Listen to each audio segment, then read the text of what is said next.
as a society, it's so easy to get caught up in that, right? To buy the things that don't matter, to impress the people who don't care with money that you don't have. And we fell into that trap. We built the 5,100 square foot home, panoramic, 270 degree view, and none of it matters.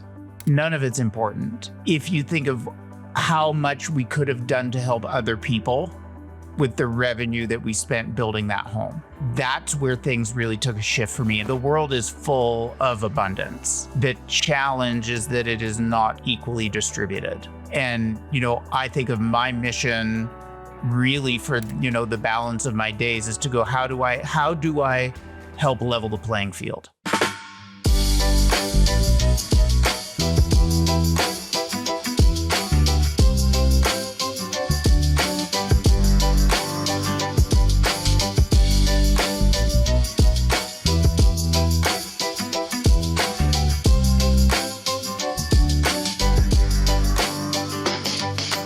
Welcome back to Mic'd Up. I'm your host, Mike DiCioccio, and our guest today is a 3-time international best-selling author, a TEDx speaker, and a seasoned sales veteran. He's driven by a passion for simplifying solutions and igniting team success, with accolades spanning industries and a commitment to philanthropy through his Kindness Cures Foundation. He's here to share insights that will leave you inspired and energized. Welcome to the show, the CEO of Soul Summit Ventures, Derek Strokon. Thank you so much for having me, Mike. Thanks for doing this. I appreciate you being back. We talked, I think it was a couple months ago. And so I was super energized by our first conversation. And that's why I'm excited to have you on here now. And off camera, you just shared a couple really cool things that I want you to bring us up to speed with at the end of this interview. Some new things I didn't know about until a couple minutes ago. And guys, if you're new to Derek's story, I got his website, his social media. I'm also going to link his TEDx talk that we're going to talk about a little bit here at the top of the show in the show notes, in the description on YouTube. So that way, if you guys want to go and see the whole thing, it's about 12 minutes long, I believe. Yeah. It's really powerful. It was 2 years ago, Derek. You delivered that impactful TEDx talk. It's called How to Escape Hero Culture, which I found very interesting. It's not a topic I've ever covered before. And then when I tuned in, I was moved by the message. So it wasn't what I was expecting. Can you first share that concept of hero culture and then follow that up with what the hero formula is for our audience, and just kind of share that cool story about your son on Halloween night? Yeah. I did, like this dates back to my son at 2 years old. And this is how I opened the talk, but it's the conversation that, we'd ordered Spider-Man costumes online, and they showed up, and we rushed over to my mother-in-law's and put our costumes on. And I was like, let's go show grandma how we're heroes. And so we have this incredible picture of me in my Spider-Man outfit, him in his, me teaching him how to be a hero. And on Halloween, he actually refused to wear his costume. And he just turned to me and he threw his costume on the ground and he said, "No, I just want to be me." And it made me realize that I was teaching my son that in order to be a hero, you've got to wear a mask and you've got to dress up and you've got to be someone else. And this whole idea of hero culture came forward with me to go, like, what is it that has happened in our society that in order to qualify as a hero, you've got to pretend to be something that you're not? Yeah. How incredible is it? Like, here's a 2-year-old. Obviously, he's not thinking, hey, I'm going to teach my dad a lesson right now, of course. Yeah. But that's what I love about kids, is there is no filter. And so what they say, what they feel, what they express is just pure heart, right? Yeah. So here he is saying, "Dad, I want to be me. I don't need to pretend to be somebody else." And obviously Halloween, it's a fun thing and most kids love that side of it. But you're sitting here looking at your son like, there's a real lesson I need to learn right here, that we're trying to, create this idea of heroes. And so to take it to the next step, how did it change you after that point, would you say? You know what? It's wild. If I look at my life now compared to what it was before, just realizing that as a society, it's so easy to get caught up in that, right? To buy the things that don't matter, to impress the people who don't care with money that you don't have. And we fell into that trap. We built the 5,100 square foot home, panoramic, 270-degree view. And none of it matters. None of it's important. Right. It's interesting if you can achieve it, but if you think of how much we could have done to help other people with the revenue that we spent building that home. That's where things really took a shift for me. And my last 5 years have been an incredible journey. We've downsized significantly. We're in a half duplex with no garage, and we own all the things that we use. Other to build the world is seen. You're married, right? So it's you, your wife, and how many kids do you have? 2 kids. 2 kids. So Okay. Tristan, he's now 13. We have an 11-year-old daughter. Okay. Well. So the son in the story is now 13. He's now 13. Wow. Okay. Beautiful family. And so I just want to share, and you were doing well, you were successful, you're building this beautiful home, but you made the mindful decision to, I don't want to say maybe go bare bones, but you intentionally went smaller as far as expenses and trying to impress the Joneses or the social media. And so you're living, but even though you're doing that, now you're able to give more, and I can see it. I can feel it in your energy. You're happier. I do have to ask you though, candidly, in front of anyone who's tuning in right now, candidly. But was your wife on board right away? Did she understand your heart? And are you guys in this kind of together as far as the philanthropic efforts and everything like that? Yeah, she's been amazing. She's always she tells me that I go on my rocket ship, and she's like, "I'll just wait for you to land, and wherever we land, then we land together." So here goes Derek again. She sees the light bulb in your head going off. New idea. Yeah, and she's like, "I'll just let him go," and she's been absolutely incredible support. Is she as passionate about the giving side? Not. Sure. I wouldn't say that's her thing. She is very much like my son, where she is just herself, right? There is no filter. There's no mask. There's no nothing with her. She's not trying to impress people. I've learned as much from her as I did from him. Yeah. Sorry, go ahead. Sorry, we got a little delay there. You learned as much from her as you did from your son in that lesson on Halloween night. What I was going to say is she's someone who, and I've never met your wife, but it sounds like from how you just describe her, she's not looking to impress the next person or, whatever, very much being you. That's why you guys connect so well, it seems, is just being authentic. And one of my favorite quotes, it's Oscar, hopefully I'm getting the right person. Oscar Wilde, I think, said this. It's right. Be you, everyone else is taken, or be yourself, 100%. Everyone else is taken. And I live by that myself too, my quirkiness. And I talk to my daughter about that a lot. She's like, "Dad, what are you doing?" I'm like, you know what? I'm choosing to be happy. I'm choosing to be in a goofy mood right now. We'll be going through a drive-through, and I'll be a little silly with the person, handle it in the transaction. And I'm smiling, I'm goofing around. And she's like embarrassed. And I'm like, this person deals with monotone after monotone all day long. Let's give them a little something to laugh at or be silly or whatever. So I love that about you. I love that about hearing this about your wife. And obviously it sounds like you're instilling that in your kids as well. Are you starting to see that with them too, that mindset? Yeah, it is pretty cool. When I think about my intentional focus about giving back, my intentional focus on helping support others, and to go, I have this incredibly firm belief that the world is full of abundance. The challenge is that it is not equally distributed. And I love that. Yeah. And, I think of my mission really for, the balance of my days is to go, how do I help level the playing field? How do I take, right? One of the other quotes that drives me a lot is a friend of mine, Randy Mullen. He says, if you want to be the happiest $1 million income earner on the planet, is you go build yourself a business that makes you $2 million a year and give away half. That's what gives you permission. And this is where philanthropreneur has become a real big piece of my existence, is to go, I'm all about profit, but also that once you take that money, once you make that money, what do you do with it? Because there is only, there's a certain amount of incremental happiness that every dollar of income creates. And after a certain level, that incremental happiness continues to decline.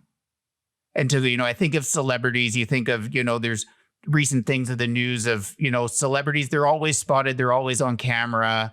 They get no privacy. They get no dignity. They are exposed to everything. And to go, I bet if they had the ability to do it over again and to live a quieter life, they would have opted for that. But it's the way that society has taught us to act and to behave, is to only react, on a lifestyle based on chaos and crisis.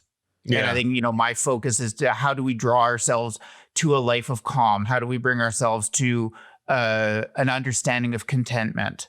I'm reading a book with my son. It's called How to Train Your Dad.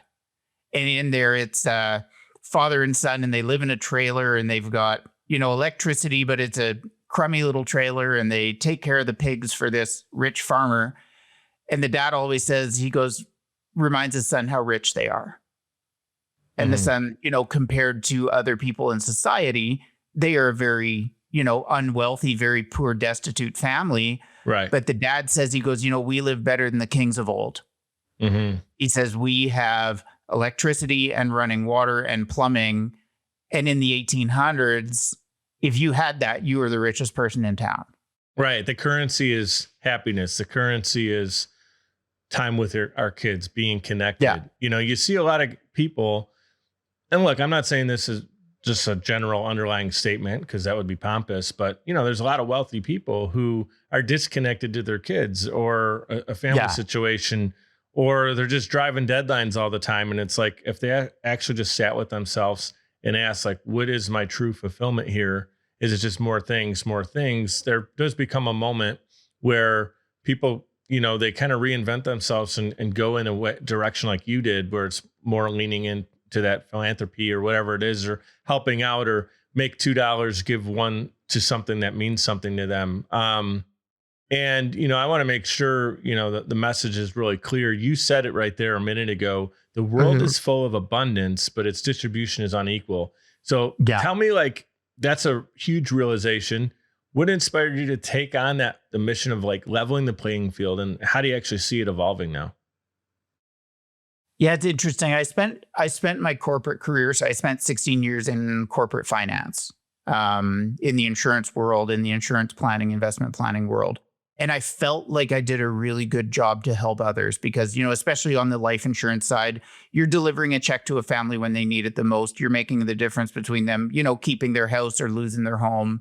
But when you realize that it actually goes way more deeper than that, it changes you dramatically. Bronnie Ware was a nurse. She worked in hospice, and she did a study, and she interviewed people on their deathbed. And the greatest number one regret of the dying is, I wish I would have lived a life more true to myself rather than trying to be somebody that others expected me to be. There's that superhero mask again, right? Yeah. And that has been that change and that shift. And to go, as I said, I'm not the socialist approach to, everybody should have the same. I believe that it's important to go out and generate revenue. It's important to be successful, but what is it that we do with that revenue once we generate it? I want to pause you right there, Derek, because it's a huge point. Is like, look, money is access, right? You get access to more things. So we need to drive revenue. You got to take care of your family. We need to feed them. But it's the access side of it where it's like, okay, now what can we do with that? Let's use, if we live at our means, maybe a little bit above, core things that you guys need and want, but we're not going overkill. We'll take that overkill section and we'll put it towards more meaning and purposeful things that really drive your happiness. Like, your business, whatever that might be. I believe everyone, like, you're going to do your best when you're actually fulfilled by the work that you're doing. We've seen that over and over on this show with different people telling their entrepreneurial stories. But let's not forget, money isn't a bad thing. It's access to do more. You can help more people. If you're kind of saying, well, a lot of people, it's like, here's this because money becomes an awkward or uncomfortable thing at the dinner table for whatever reason. We've been trained that way a lot in culture. And so people feel funny about, like, if you get a lot of money, like, oh no, like my parents didn't have that. So there's an imposter syndrome thing. So can you talk a little bit about, have you experienced that firsthand, or maybe some people who struggle with the, it's okay to have abundance because now I can do more with it. Is that Yeah. And I think mentality? I know quoting Kanye is, either acceptable or not acceptable, depending on what he's tweeting lately. But he has I'll a allow line it. in the I'll allow it. a line in the song "The Good Life," and he Yeah. says, "Having money's not everything; not having it is." Yeah. And I think really that's an good statement. incredibly important realization to go that absolutely money creates access. If you don't have, right, when you've got lots of money, the bank wants to lend you more money. But when you really need money, then the bank says, no, we're not going to lend you any money. Right. So it is an absolute reality in our society that it is a necessary part of the way that we transact things through our lives.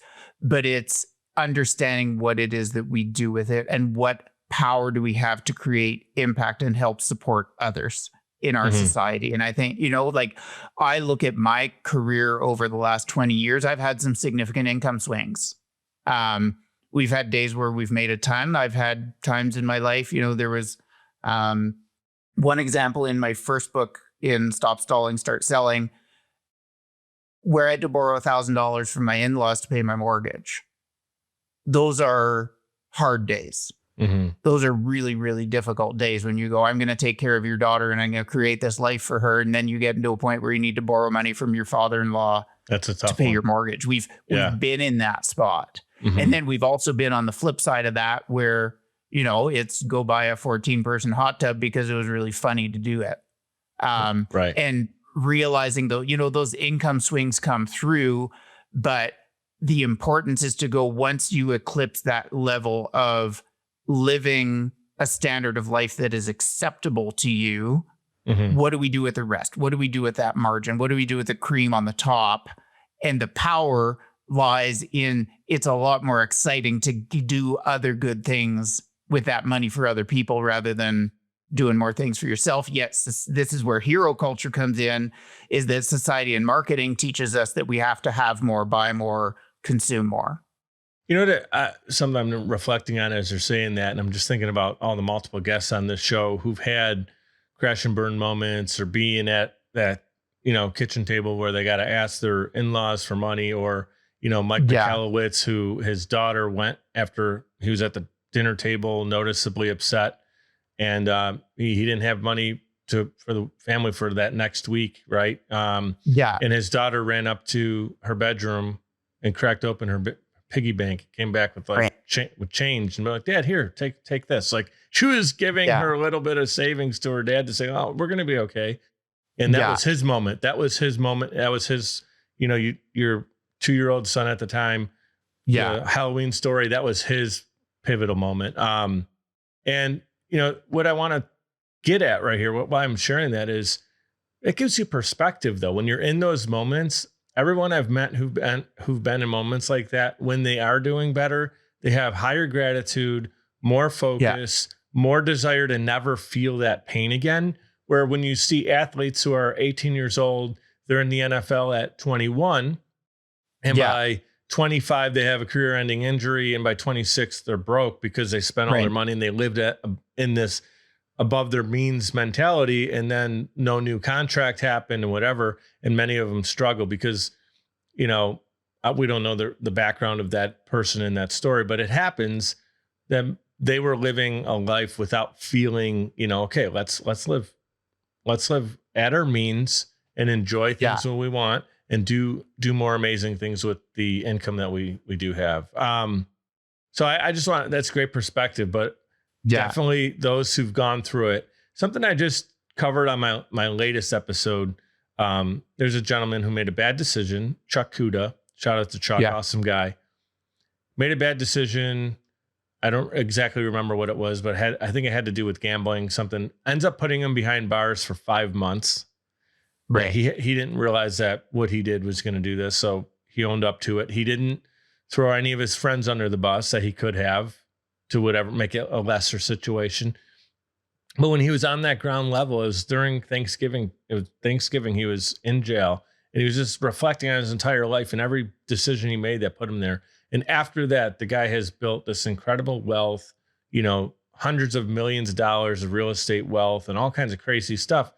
But he rebuilt himself up from that ground level. Once he got out, daily habits, putting good stuff into his think, having purpose, giving back to the community, just being a great dad in general, like totally rebuilt himself. So why I share that right now is when people are hearing us talk about it, we don't have to always have the worst crash and burn. Let's learn from someone who came before us. Let's learn from you today, Derek, and let people know, like, maybe you're doing okay and you feel like, well, I'm not getting, my teeth kicked in right now, so I don't feel what you guys are talking about. It's like, okay, good. Learn from Derek's lesson, because he was in that situation.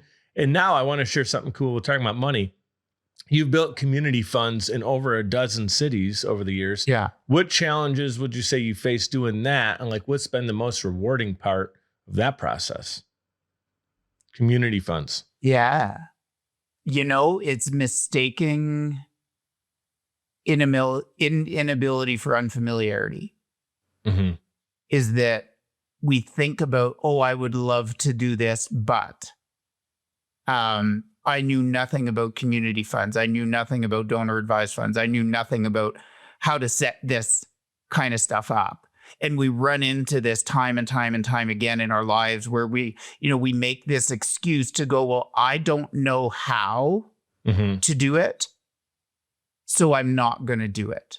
Right. And in reality, what we should be realizing is that we just haven't done it yet. And we're hardwired to replace unfamiliar with unable. And when we realize that everything is possible, every, elite chess player, athlete, anybody who is at the top of their game, at some point they didn't know how to do it. And it's not that they weren't able, it's they were just unfamiliar. Right. Everyone makes their first sale, dribbles their first basketball, right? Becomes their first time business owner. We all have to start somewhere. And the only way to get to greatness really is if you look at every single great person, a lot of times we talk about athletes in sports, but it could be business people. It could be great dads, moms.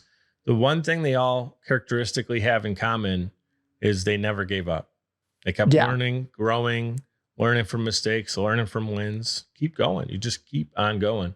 And I know that might sound corny, but no, it's not corny. Like there's a common denominator. It's the factor of continuing to learn, grow, and be okay with, it's only failure really when you stop and you say, that's it. I give up. Throw your hands up. And that's the only time you'll really fail in life is if you stop, throw your hands up and give up. Yeah. For both, I guess this is maybe probably the last 2 years now, is every social media post and every email I end with the word onward. I love it. Because whether things are good or bad, it's going to change. And all you can do is to continue to push yourself forward. And I think, the technique, I think if there's a practical part of this conversation, the technique that I apply to this is a concept that I came up with called tipping time. And what tipping time is looking at life as the hourglass. And we've got all the grains of sand that have yet to fall, all the grains of sand that have fallen. By tipping time, what we do is we take that hourglass and we just put it on its side. And what it does is it gives us this ability to freeze the moment and understand that, when the hourglass is upright, everything's flowing and it looks like a stream. It looks like everything is connected. When we tip time, what we get to do is realize that these grains of sand, they are not connected. They're merely touching. And so the beautiful thing about this is that we actually have the ability to access anything that we want in our future at any moment. All you have to do is go and get it. Because you can access these future grains of sand at any moment. You don't have to wait for the pattern, because our brains, if we go to the science behind this, is our brains are hardwired to create connection between events, because our brains want to put order to the chaos. Trying to solve it all. Yeah. That makes sense. And that's how we function, and we like routines, and we get up at the same time, and we have the same cup of coffee, and we go read the same part of the newspaper, et cetera, because we create patterns out of this chaos because we're trying to create order in our lives so that we can function. But what we have to realize is by tipping time, we actually can create access to any part of our future that we want at any time. And, Eminem, great line if you had one shot or one opportunity. The challenge is he missed the mark on this. And that it's not that you have one shot or one opportunity. You have a recurring opportunity. Opportunity gives birth to itself at every moment, that every moment becomes a new opportunity to seize everything that you ever wanted.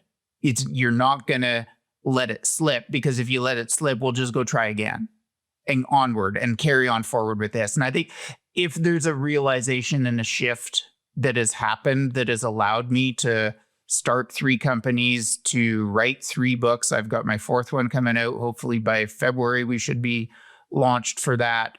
But what has created access to that is this understanding of tipping time, and the future that you wish is available to you at any moment. I think that's awesome. And we also broke a new barrier on the show just a moment ago. You quoted Eminem, right? Now there's two hip hop quotes that came up right on the show in the same episode, unintentionally. I love it. Super cool. So I love what you're saying there. That's why I wanted to just give you the runway to get that out. The analogy with kind of tipping time on its side, the idea that like it's all connected. So there's different things we can get access to. Don't worry about that barrier being there right now. Yeah. You may just be on the opposite side of the glass, but wait, instead of waiting all the way until every grain of sand gets into the next section and then you can get it, which might be years or way down the road. Like if you tip it on its side, now it's accessible, right? You're just kind of opening it. You're saying it doesn't have to happen then. I can take action on it now. And I like that mentality. Yeah. What would you say? I mean, obviously philanthropy is the key word. And funny enough, I had to redo the intro, guys, because that word was tongue twisting me for whatever reason this morning or this afternoon. But that means so many different things to different people. What are some things you're actually doing? Share some of the beautiful things you're doing, putting your efforts towards. Yeah. So it's amazing. So I run my own coaching and consulting business. Every client that I work with ends up starting their own community fund to create direct impact in the community in which they live and serve. Mm-hmm. And it's based off the passion and the things that matter to them. So, probably the 2 biggest focuses right now is sport, access to sport, health and nutrition for children. Mm-hmm. The cancer research side for me, the cancer supportive care, has become a very big personal mission for me. We have an incredible connection with the Nightbird Foundation. They are an amazing group. They provide support for women going through breast cancer treatment. They are one of my favorite groups to support right now. The Nightbird Foundation was started by Mitch Marchowski. Mitch, his brother or his sister Jane, was a contestant on America's Got Talent in 2021. She sang the song called "It's Okay," and they interviewed her after, and they said, "Are you okay?" She said no, but the line that came out of her mouth was, she said, "You can't wait till everything's good before you choose to be happy." And Mitch started this foundation after Jane's passing so that he can continue her life and her legacy. And they send gifts of hope to women who are challenged and fighting on a breast cancer journey to create hope and inspiration for them. They are absolutely one of my favorite groups to support right now through our Kindness Cures organization. Mm-hmm. But the cool thing is, to me, is working with individuals to help them create their own fund. Because these are incredible, easy things to do that anybody can access to. Research what a donor advised fund is, or reach out to me and I'll tell you how to set up your own. But you can actually have direct boots on the ground impact in the community in which you live. And that's the cool thing to me, is allowing others to choose where it is that they want to create that support and care. Well, I definitely want to talk to you about that offline and figure out how I can create one for myself, or maybe even the show has its own, something we're doing with the show with the company. That's great. I love that quote. America's Got Talent. What was the exact quote right there? Basically, it's about choosing happiness. Was "You can't wait till everything is good in your life before you choose to be happy. Yeah, that is key right there. Yeah. Perspective. It's giving us the power. We have the power to choose that, right? Things might be tough, bleak. It's holiday time. This is a great time of year. People love the holidays. It's friends, family, gifts, fun. But, people like myself lost my dad during the holiday season a couple of years ago. Right. My mom struggles celebrating Christmas because, our dad passed away in December in 2020. Financially, some people go through the holidays. They want to provide more for their family. Maybe they're wearing that mask of, I got to be the provider or the superhero to my kids. And I feel less than because this year's going to be tighter. So they're not celebrating it. But like the kid in that trailer, the father and son story you were telling me about, where that little kid said, we got everything. We're great, And maybe that's having one toy this year instead of 12, or a shirt on your back, but maybe doesn't have the Air Jordan logo on it, but it's a t-shirt, so gratitude is the biggest underlying message of my podcast. And I didn't plan on it today and being kind of the underlying theme of the show, but that's what I'm getting from you is you're extremely grateful. You help other people, through their gratitude, give, provide. And then I love what you just said there is customize it to something you care about. Yeah. And you don't have to give to everything, but you're choosing some things that mean something to you. You mentioned breast cancer. There's different things in your life that you've been impacted by that now you want to give back to. And I think that's awesome. So I would love to talk to you about how I can set something like that up. 2026, as this episode comes out, the year is kicked off. You got a new book coming out next month. You got a new position, CEO of a new company here. So I want you to talk about 2026, your vision for the year. Like, what are you planning on doing? And what are some of the new things you got going on? Yeah. Incredible growth for 2026. I'm going to be spending more time on stages, doing more keynotes. In February, launching a book called Unscrewed.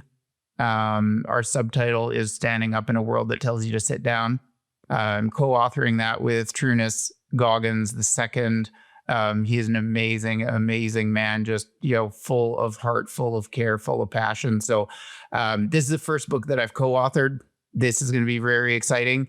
And then, not really ready to announce this part yet, but I have a brand new med tech company that we are in the midst of launching right now that is going to allow us to create a lot more impact for the Nightbird Foundation and other cancer organizations around North America. So just super excited. Honestly, I'm grateful. I think, to the thing that goes in my head right now is that somebody else is dreaming of the life that you already have. Mm-hmm. And to take that into 2026 going, I can be at peace and I can be content with where I'm at. I don't need more things. I don't need more achievement because I already have, the Barbie line, I am enough. But the fact that if we understand how fortunate we are, if you've got a roof over your head and you can put food on your table tonight, then you're ahead of the mark and you've got all the things that you need. And it doesn't mean don't go find more. It just means don't be in a rush to get it. What a great message right there. Starting our year off, we're always thinking about, I want to have more than I had last year. And maybe people don't word it that way, but it's new goals, it's new visions. It's cutting some of the bad things, cutting the old bad habits, creating new good habits. But when we're always doing that, like I'm envisioning it in my head, it's a stacking mentality. But stacking is always like trying to get to this place of being better, or necessarily like something I want to have that I don't have. And what you just said right there is like, what we start with is what we have right now. And not just what we have right now in thinking of it as less than. What we have right now is all I really do need. My happiness, my health, right? And not everybody has their health. But like being grateful for how our deck is stacked right now. And then, like you said, go and get more so you can be of service more and do the other things. Mm-hmm. That's a mentality, again, haven't quite thought of it that way, where it's like the new year starts And let's just remember what we have to start on day one, January 1st. We don't, the rest of the year didn't happen yet, but what do I have right now? And that's a great, I want everyone listening right now, pause and just think, what are the beautiful things you do have right now? And there's a lot of them that you're probably taking for granted. I want to do something real quick. Do you have to jump right at the top of the hour, or do I have you for a couple minutes? You're good? Yep. All right. I got something fun I want to do after we pay the bills here real quick. Sure. Socialchameleon.us. Social Chameleon's my podcast agency. So that is our big sponsor. I want you guys to know, if you're looking to launch a business podcast, or if you're an entrepreneur, you're a keynote speaker, you're someone who's on stage, but you want to tell your messaging through podcast, check us out at socialchameleon.us. You press record, we handle the rest. It's podcasting done for you. Then also, we are recording this. We're in 2 different countries, I believe, right now, right? You're up in Canada? Yeah. 2 different countries, all the way across the country. And we're doing this on riverside.fm. That's how we get high quality audio and video remotely like this. Check them out at riverside.fm. It's a great tool for businesses to use, for podcast companies to use, or if you're doing your own show, check it out. And then Libsyn.com, Libsyn.com. We've been working with them or utilizing their services for years now, and they've been around for like 15, 20 years. Podcasting, to get your audio out on Apple and Spotify and everywhere podcasts live. You can do that at Libsyn, Libsyn.com. All right. So something fun I wanted to do. I promise you, you give me a couple extra minutes here. We're going to do a little lightning round. Because what happens on the show, and I wasn't doing this for a while, it was just total questions based on the conversation. And then someone would go and it's like, man, they told a really cool story. We did a little bit about them and we really focus on one area, but you don't really get a big picture in just a 30-minute, 60-minute interview. So this is kind of a cool way to get to know you and you share some things, kind of a more well-rounded. So I'm just going to ask a question, and first thing that comes to mind, what book, podcast, or movie would you say has made the biggest impact on your life? Jody Thompson's Why Work Sucks and How to Fix It. Okay. Incredible. Changed my life. All right. We're going to tag that, guys. Make sure we tag that in the show notes for Derek right there. If you could have dinner or, with any historical figure, who would you say you'd want that to be and why? Any time period. I want to have more dinners with my dad. There you go. That's awesome. When did your dad pass? He is with us, but he's been in bed for the last 12 years. I gotcha. Okay. Wow. 12 years. Okay. It's a great answer, man. Sending love your way. Yeah. Thank you. What's your favorite activity to unwind? Either mountain biking or skiing. We moved to a ski resort 4 years ago. So very fortunate to have access to a chairlift about 2 minutes. You're in the northwest, right? Of Yeah. So basically, Canada. If you drop the pin in the middle of the province of British Columbia, I'm BC. right in the pine trees there. Cool. So skiing, beautiful. What a beautiful. Do you see that right out your window when you're looking out? Yeah, I'm watching it snow right now. So. Awesome. What would you say is your favorite or greatest guilty pleasure? Part of it's sneaking out skiing when I probably should be working, to be honest. That's okay. I didn't hear anything. I don't know what you're talking about, but yeah, that's cool. What would you say is the best piece of advice you've ever received? Something that comes to mind right away. I'm sure you got a lot of great things, but yeah, there's a lot in there. You know what? It's the word onward.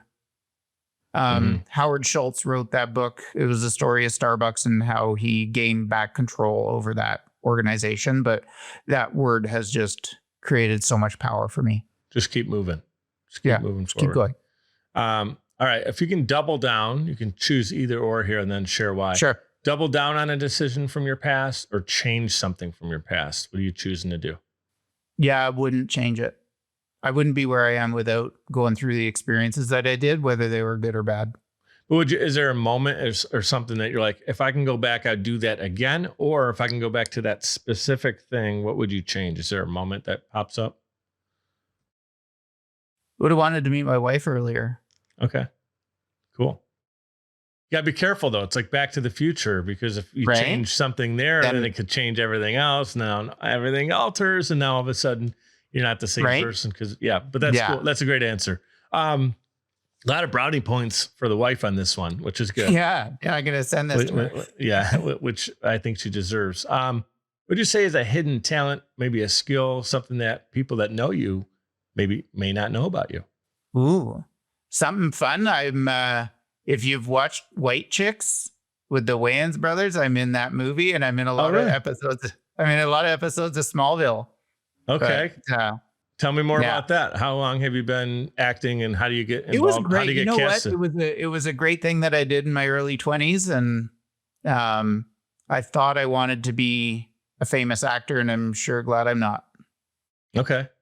Just you've seen things that you're like, hey, this is not for me. Yeah, just I get to live in a reasonably anonymous life, and I don't think I would want that world. Yeah, have you followed Jim Carrey's story at all? I know now we're tangenting, but right, yeah, incredible. I haven't followed a ton, but yeah. Great Canadian, that guy. I'm going to say this, Canadian, great comedian. I think he's an underrated actor. You look at roles like Truman Show and Eternal. What is it? Sunshine of Spotless Mind. Yeah. I mean, his acting ability, and there's a couple others. Majestic, I think, is an underrated movie. He's fantastic at what he does, but his whole the reason I bring him up is like he has a perspective like what we talked about earlier on the show, where when you think you have everything, you're this big famous actor, you got these huge $20 million paydays for doing a movie and all this stuff. And people realize like he wants someone to experience that moment to realize it's not all that it's cut out to be. Like 100%. Choose that happiness now in the moment, because you have access to it, and you don't have the, maybe the other negative things. And I'm totally butchering that, but he basically, after having, notice you haven't really heard about him much, or he's definitely been kind of keeping more to himself, like you said. A little bit. Yeah. And I respect him for it. Yeah. His mindset, because he's experienced it. Now he has perspective and changing the way. Yeah. Would you say, you mentioned skiing a few times, not sure what other sports you like, but what's your favorite sports moment of all time? Ooh. Jean-Luc Brassard winning the gold medal in moguls in Albertville. I think it was 92. Okay. You can remember watching it live? Yeah. No, didn't watch it live, but live sporting event, probably watching Brady play in Miami, and then watching Brady play the next year in San Diego. And one year he won the Miami game, Miami won, and the San Diego game, the Patriots crushed him. So Brady had a weird kryptonite in his career. Maybe a lot of people don't realize it, but when he went down to South Florida, I think he lost like maybe 3 times, and he doesn't lose to any franchise often. Like he has a winning record against every franchise except for San Francisco. I think he's like 7-7 maybe, and one other team. Maybe it's the Falcons. I know he beat them like with that crazy 28-3 comeback, but Tom Brady, fantastic answer. I couldn't stand him. I'm a Bills fan, if you couldn't tell by the hat and jacket, but Tom Brady crushed us all these years. And I've talked about this many times on the show. Perspective changes. Once he went to Tampa Bay, we kind of actually rooted for him because he played against Kansas City Chiefs in the Super Bowl. But as I got older and more mature, I appreciated his greatness way more. When you think about how long he did it at the high level, he did it. And then really he did it in the toughest moments, like when things 28-3 or in playoff games where he had to have the game winning drive. Moments where you relied on him, he came through. My favorite baseball player of all time is Derek Jeter. I'm a Yankees fan as well. Watching Jeter when I was a kid, clutch, man. Games, big moments, need to have it moments. You could rely on him. And Brady was the same way. And I'll say, like, now as a business owner, when I think about people I want on the team, I want the Tom Brady mentality folks on the team they're ready to win no matter what. So I think that's awesome. Now you've done a little bit of traveling as well. It sounds, part of what you do is you like to explore. What would you say your favorite place you've ever traveled to and why? Ooh, Moab, Utah. mountain biking in Moab, probably by far it's the mecca of mountain biking. You know, in British Columbia, we like to mountain bike quite a fair bit. There's incredible terrain here, and we bike a lot at the mountain, but just the majestic side, riding the trail's called the Poison Spider Trail. And this trail is on average between 1.5 feet and 3 feet wide and scales down the side of a mountain right down to the Colorado River. That sounds awesome. I would appreciate the views, the landscapes, but I wouldn't appreciate the biking side of that kick, that ass kick you get when you're doing that. But that might sound like a lazy take. I just haven't personally. That's not something I've ever done. Sounds a little bit similar to. Have you ever been to Hawaii, Maui, the road to Hana? Yeah. Have you ever done that? Yeah, where you do incredible drive. Yeah, that reminds me of that. And then Haleakala, we went up there and experienced that view, that vantage point where you're like actually above cloud level and it's freezing. And then by the time a couple hours later, you can bike it. Have you ever biked it? No. Okay. No, but we've done that drive, and there was an old Vietnam vet, and he used to sell roasted coconut on the side of the road on that road to Hana. On the road to Hana, that's funny. Roasted coconut. There's this girl. She was maybe 20s, riding a bike around selling banana bread. She had a hut, and she'd go back and forth. And I remember thinking to myself, I'm on my honeymoon there, and thinking like, this is while I was a sales rep for a company. I didn't own my own company yet, but I was just thinking look how happy she is. She's out here making who knows how much a day to these tourists selling banana bread. Yeah. She's out in nature. You could tell she looked like she probably slept outside too, but like this is an example of what we talked about earlier on the show. She had everything she needed and wanted and was fulfilled. Selling this banana bread on the side. And I remember thinking to myself, like, that just seems like such a easy, beautiful way to live. It's just to be one with nature and not a ton of problems, just doing one simple thing. Great. She was great at it, right? It was like the best banana bread you can get in the world. Any last wisdom you want to share? Anything we didn't talk about that you're like, dude, I have the microphone. What do I want to get out to the world right now? I think we talked a lot about it. I think just summarizing, going like, you're already there. You're already living a life that somebody else is dreaming of. But what that shouldn't produce is a lack of drive. When we live in this space of calm, when we can live in a world of contentment, what it does is actually opens up the opportunity to achieve anything it is that we want to achieve in our life. And it's incredibly accessible. All you have to do is choose it, understand that, by tipping time and looking at the hourglass sideways, any of those grains of sand are available to you. All you got to do is go for it. Awesome, man. And I mentioned it. I like that message. It's a great collective thought on this. Go for it. We already have most of what we need, and it's between our ears, right? And it's in here. It's our heart. You can connect those two. Pause time for a moment, right? And then realize we do have access. I mean, we live in a world right now where you can hop on the internet and you don't have to have a ton of money to be able to get internet access, right? Very basic, get access, and you can go and you can create a business off of that. You can connect with people on LinkedIn or any social media app, ask questions, get access to mentors. I mean, it's so much, I'm going to say easier. I don't know, because I didn't live 100 years ago. But I'm going to tell you, it seems a lot easier now to get information, take action. There's really like the excuses like really got thrown out the window, because you could have excuses of I was born in a certain spot. My family only knew so much. I was in a situation that I couldn't get out of. It's like we really have access to whatever we need that can fuel us up to get to where we want to go. And so try to cut the excuses and take action. I love that. And my first of the year reflection, like you just said, is what do I already have that I'm grateful for, that I want to build on top of, and just I'm whole as is. I don't need more to be more whole, but the more I get, the more I earn.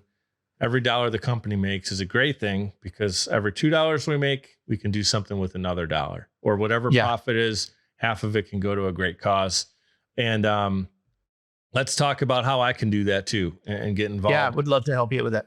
And anyone who wants to know more about Derek, it's in the show notes. If you're tuning in, thank you guys so much for being with us, especially all the way to the end. I realize, your attention span is split thin because there's so many different things coming at you with social media and podcasts and everything. So we appreciate you being here. If you're watching on YouTube and you really enjoyed it, then press like, share it with a friend, someone in your business, whatever it might be that inspired you. If you're tuning in, I notice when I look at the stats, a lot of people are viewing the episodes, new people who are new to the channel, which is awesome, but may forget to hit the subscribe button. You want to come back and get more great episodes. If you liked it, then go back by subscribing and turning your notifications on. If you're listening on YouTube, or if you're listening on Apple or Spotify, there's actually an ability to give it a 5-star rating, and you can leave a review that I do see. And I appreciate when you guys do that. It lets me know that we're doing a great job here and have great guests on, and whatever else insights you want to give. So Derek, before you go, any last things you want to say? No, I think we said it. This was really cool. I'm grateful for the opportunity. I'm excited about life. Life is a pretty amazing gift that we have. And it is grateful to have had the chance to share today. It is emitting out of you, your energy, your grace, your gratitude. Just, man, it just feels good. Like hopping on the call with you.